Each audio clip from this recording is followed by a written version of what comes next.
দর্শক আসসালামু আলাইকুম। বর্তমান সময়ে অক্ষ সংক্রান্ত আইনটি বেশ আলোচিত একটি বিষয়। বিশেষ করে ২০২৫ সালে ভারতীয় অক্ষ সংশোধনী বিল ২০২৫ অনুমোদনের পর থেকে ভারত জুড়ে আন্দোলন, প্রতিবাদ এবং বিভিন্ন রাজ্যে সহিংসতার মতো ঘটনা ঘটছে। এই আইনটি অক্ষ সংশোধনী বিল ২০২৪ সালের ৮ই আগস্ট ভারতীয় লোকসভায় পেশ করা হয়। মূলত এই বিলে ১৯২৩ সালের মুসলমান ওয়াকফ আইনটি বাতিল এবং ১৯৯৫ সালে ওয়াকফ আইনটি সংশোধনের প্রস্তাব আনা হয়। তখন সরকারের বক্তব্য ছিল ওয়াকফ প্রশাসনের আধুনিকরণ এবং এই আইনের যে ফাঁকফোকরগুলো রয়েছে সেটি বন্ধ করা। এই আইনটি বিল অনুমোদনের পর ৪ এপ্রিল ২০২৫ সালে ভারতের উচ্চকক্ষ রাজ্যসভায় এই বিলটি অনুমোদিত হয় এবং এই অনুমোদনের পর ঠিক ২৪ ঘন্টার মধ্যে ৫ই এপ্রিল ভারতের রাষ্ট্রপতি এই বিলটিকে সম্মতি দিয়ে তিনি স্বাক্ষর করেন এবং ৮ই এপ্রিল থেকে এই আইনটি কার্যকর হয়। যখন এই আইনটি বা এই বিলটির আইন হিসাবে অনুমোদিত হওয়ার পর থেকে বিরোধী দলের পক্ষ থেকে এবং ভারতের যে মুসলিম নেতারা রয়েছে এবং সিভিল সোসাইটির পক্ষ থেকে যে বক্তব্যটি বারবার প্রদান করা হচ্ছে সেটি হচ্ছে এটি একটি অসাংবিধানিক এবং এর ফলে যে ভারতের অক্ষ বা মুসলিমদের যে অক্ষ সম্পত্তি রয়েছে সেই সম্পত্তির উপর ভারতের সরকারের একটি অযাচিত হস্তক্ষেপ বৃদ্ধি পাবে এবং এই আইনটি অনুমোদনের পর ভারতের সংখ্যালঘু নাগরিকের মৌলিক অধিকার লঙ্ঘিত হবে। দর্শক, আমরা এই অক্ষ শব্দটি কোথা থেকে এসেছে সেই বিষয়টি নিয়ে আমরা যদি দেখি যে এই অক্ষ শব্দটি একটি আরবি শব্দ ওয়াকাফা শব্দ থেকে এসেছে। মূলত কোনো ব্যক্তি যদি তার সম্পত্তি ধর্মীয় বা দাতব্য কাজে দান করতে চান তাহলে সেই সম্পত্তিকেই মূলত অক্ষ সম্পত্তি হিসেবে বিবেচিত হয়ে আসে এবং এই অক্ষ সম্পত্তির সবচেয়ে গুরুত্বপূর্ণ যে বিষয়টি হচ্ছে যে উদ্দেশ্যে এই সম্পত্তিটি দান করা হচ্ছে সেই উদ্দেশ্যেই এই সম্পত্তিটি ব্যবহার হয়ে আসবে এবং এটি পরিবর্তন বা হস্তান্তর করা যাবে না। দর্শক, চলুন জেনে আসি এই আইনের বিতর্কের কারণ কি। ২০২৫ সালে ভারতের এই অক্ষ সংক্রান্ত যে আইনটি অনুমোদিত হয়েছে, এই অনুমোদনের পর বেশ কয়েকটি সুপারিশ এ এই আইনের অন্তর্ভুক্ত করা হয়েছে এবং যে সুপারিশগুলো ভারতের যে মুসলিম অক্ষ সম্পত্তি রয়েছে, সেই অক্ষ সম্পত্তির আ যে আইনগত বিষয় রয়েছে, সেই বিষয়গুলো সামনে এসেছে। ভারতের মুসলিম যে অক্ষ সম্পত্তি হাজার বছর ধরে চলে আসছে, সেই সম্পত্তির বৈধতা নিয়েও একটি প্রশ্ন তৈরি হয়েছে। এই আইনের বিতর্কের যে মূল বিষয়গুলো ছিল সেইগুলো আমরা এখন দেখব যে কি পরিবর্তন ২০২৫ সালের ভারতের অক্ষ সংশোধনী আইনে অন্তর্ভুক্ত করা হয়েছে। মূলত এই অক্ষ সংশোধনী আইন ২০২৫ এর সবচেয়ে বড় যে পরিবর্তনটি করা হয়েছে সেটি হচ্ছে এই অক্ষর সংজ্ঞাকেই পরিবর্তন করা হয়েছে। নতুন আইনে যে সংজ্ঞাটি পরিবর্তন করা হয়েছে সেই সংজ্ঞাতেই বলা হয়েছে যে সম্পত্তিগুলো অপসম্পত্তি হিসেবে বিবেচিত হয়ে আসছে সেই সম্পত্তি বোর্ড বা ট্রাইব্যুনালের কাছে বা সংশ্লিষ্ট কর্তৃপক্ষের কাছে তার বৈধ কাগজপত্র জমা দিতে হবে। তো এক্ষেত্রে যে বৈধ কাগজপত্র জমা দেওয়ার বিষয়টি উঠে এসেছে, সেক্ষেত্রে এই যে আ অক্ষ সম্পত্তিগুলো যেটি হাজার বছর ধরে অক্ষ সম্পত্তি হিসেবে বিবেচিত হয়ে আসছে, সেই সম্পত্তির অপসম্পত্তির ভবিষ্যৎ নিয়ে একটি প্রশ্ন তৈরি হয়েছে। পরবর্তী যে বিষয়টি এখানে অন্তর্ভুক্ত করা হয়েছে নতুন আইনে, সেখানে বলা হয়েছে যে আ পূর্বের আইনে এই অক্ষ সম্পত্তির আ স বোর্ডের সদস্য এবং ট্রাইব্যুনালের সদস্যরা মুসলিম ব্যক্তিরাই সদস্য হিসেবে অন্তর্ভুক্ত হতে পারত। কিন্তু বর্তমান আইনে এখানে যে পরিবর্তনটি আনা হয়েছে, সেটি হচ্ছে অমুসলিমরাও এই বোর্ড বা ট্রাইব্যুনালের সদস্য হিসেবে অন্তর্ভুক্ত হতে পারবে। এক্ষেত্রে আরো একটি এই সংশোধনীতে আনা হয়েছে যে অক্ষ সংক্রান্ত যে মামলাগুলো আদালতে পরিচালিত হয়ে আসছে এবং সেই মামলাগুলো যদি সরকারের খারজনি হিসেবে বিবেচিত হয়, সেখানে সরকারের সিদ্ধান্তকেই চূড়ান্ত সিদ্ধান্ত হিসেবে ধরে নেওয়া হয়েছে। এক্ষেত্রেও এই পরিবর্তনটি অক্ষ আইনের ক্ষেত্রেও একটি বিতর্ক সৃষ্টি করেছে। এছাড়াও এই বর্তমান যে অক্ষ সংশোধনী আইনটি রয়েছে সেখানে আরেকটি বিষয় অন্তর্ভুক্ত করা হয়েছে, সেটি হচ্ছে যে আগে এই অক্ষ সংক্রান্ত কোনো আইন নিয়ে ডিসপিউট বা কোনো বিতর্ক সৃষ্টি হলে ট্রাইব্যুনালের সিদ্ধান্তই চূড়ান্ত ছিল। কিন্তু বর্তমান আইনে এখানে আদালতের হস্তক্ষেপকেই অন্তর্ভুক্ত করা হয়েছে।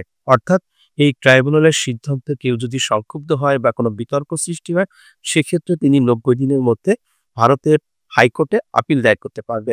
এই আইনটি অনুমোদনের ৬ মাসের মধ্যে এই অক্ষ সম্পত্তির যে বৈধ কাগজপত্র রয়েছে সেটি বোর্ডের কাছে জমা প্রদান করতে হবে এবং এই বৈধ কাগজপত্রের ভিত্তিতে সেখানে একটি রেজিস্ট্রেশনের কথাও এই নতুন আইনে অন্তর্ভুক্ত করা হয়েছে। এই যে বেশ কিছু মৌলিক পরিবর্তনের ফলে ভারতের যে মুসলিম অক্ষ সম্পত্তি রয়েছে সেই অক্ষ সম্পত্তির ক্ষেত্রে বিতর্ক সৃষ্টি হয়েছে, প্রশ্ন তৈরি হয়েছে। যার ফলে যখন এটি ভারতীয় লোকসভায় এই আইনটি বিল আকারে অনুমোদন বা পেশ করা হয়, তখন এই আইনটি ২৮৮ জন সদস্য এই আইনের পক্ষে ছিল এবং ২৩২ জন সদস্য বা পার্লামেন্টারিয়ান সদস্যরা এই আইনের বিপক্ষে ছিল। যখন লোকসভায় এই আইনটি অনুমোদিত হয় বা লোকসভায় এই আইনটি পেশ করার পর যখন পাশ করা হয়, তখন আমরা সহজেই দেখতে পাই যে একটি উল্লেখযোগ্য পার্লামেন্টারিয়ানরা এই আইনের বিপক্ষে অবস্থান নিয়েছে। ভারতের এআইএমআইএস, কংগ্রেস এবং আম আদমি পার্টি এবং আরেকটি পিটিশন দাখিল করেছে একটি সিভিল রাইটস গোষ্ঠী।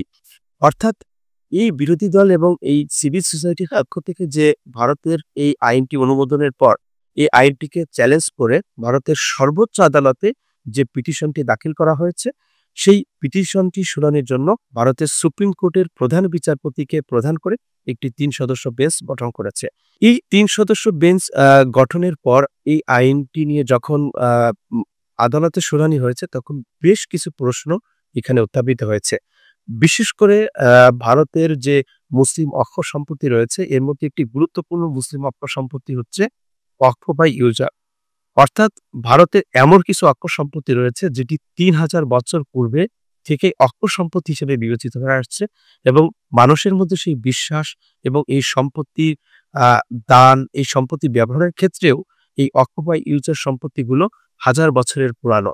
কিন্তু এই নতুন আইন সংশোধনের ফলে এই আইনের যে বৈধ কাগজপত্র অথবা যে সামাজিক নীতি মেনে এই অক্ষ সম্পত্তিগুলো অক্ষ সম্পত্তি হিসেবে বিবেচিত হয়ে আসছে, তার কোনো বৈধ কাগজপত্র না থাকার কারণে এই আইনটি যখন সংস্কার বা ২০২৫ সালে আইনটি অনুমোদন করা হয়, তখন ওয়াকফ বাই ইউজারের এই সম্পত্তি নিয়ে প্রশ্ন এসেছে।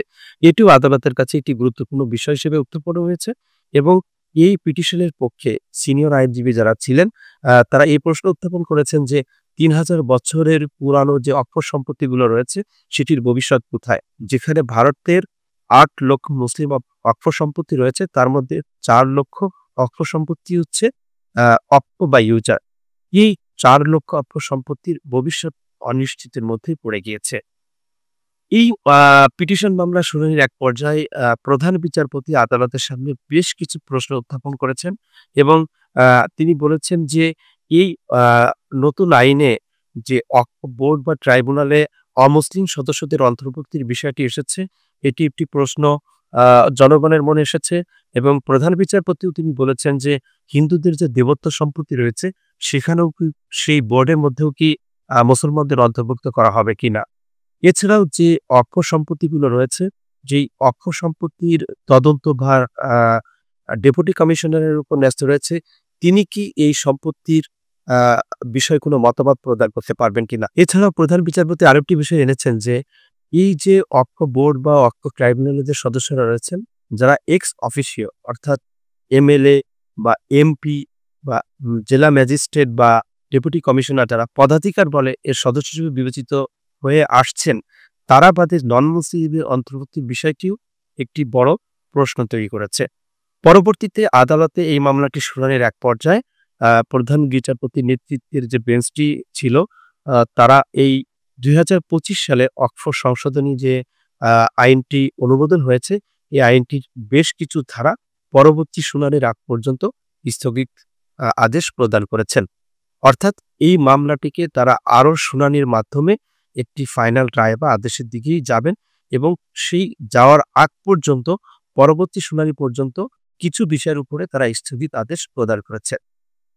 দর্শক, সেই বিষয়গুলো হলো অমুসলিমদের ওয়াকফ বোর্ডে স্থান দেওয়ার বিষয়টি স্থগিত করেছেন, পুরনো ওয়াকফ ও ওয়াকফ বাই ইউজার সম্পত্তি আগের মতো থাকবে, যে সকল সম্পত্তি ওয়াকফ বলে ঘোষিত এবং ওয়াকফ বলে মানুষ বিশ্বাস ও ব্যবহার করে আসছে, দুটির কোনোটিতেই কোনো রকম পরিবর্তন করা যাবে না। প্রধান বিচারপতির নেতৃত্বে এই কিছু বিষয়ের উপর যখন পরবর্তী শুনানির আগ পর্যন্ত স্থগিতাদেশ প্রদান করা হয়েছে, তখন কেন্দ্রীয় সরকারের পক্ষ থেকে এই বিষয়গুলো বিবেচনার বিষয়টি বা মেনে নেওয়ার বিষয়টি ক্লিয়ার করা হয়েছে এবং তারা সুপ্রিম কোর্টের আ এই মামলার উপরেই কেভিয়েট দায়ের করেছেন কেন্দ্রীয় সরকারের পক্ষ থেকে, যাতে পরবর্তী কোনো আদেশ বা শুনানিতে তাদের অংশগ্রহণ থাকে। ভারতের যে ২০ কোটি মুসলমান রয়েছে এবং ভারতের যে ৮ লক্ষ অক্ষ সম্পত্তি রয়েছে, বিশেষ করে এর মধ্যে যে ৪ লক্ষ অক্ষ বা ইউজার সম্পত্তি রয়েছে, সেই সম্পত্তির ভবিষ্যৎ নির্ভর করছে সুপ্রিম কোর্টের আদালতের ভবিষ্যতে কি রায় বা কি আদেশ প্রদান করবেন তার উপরে।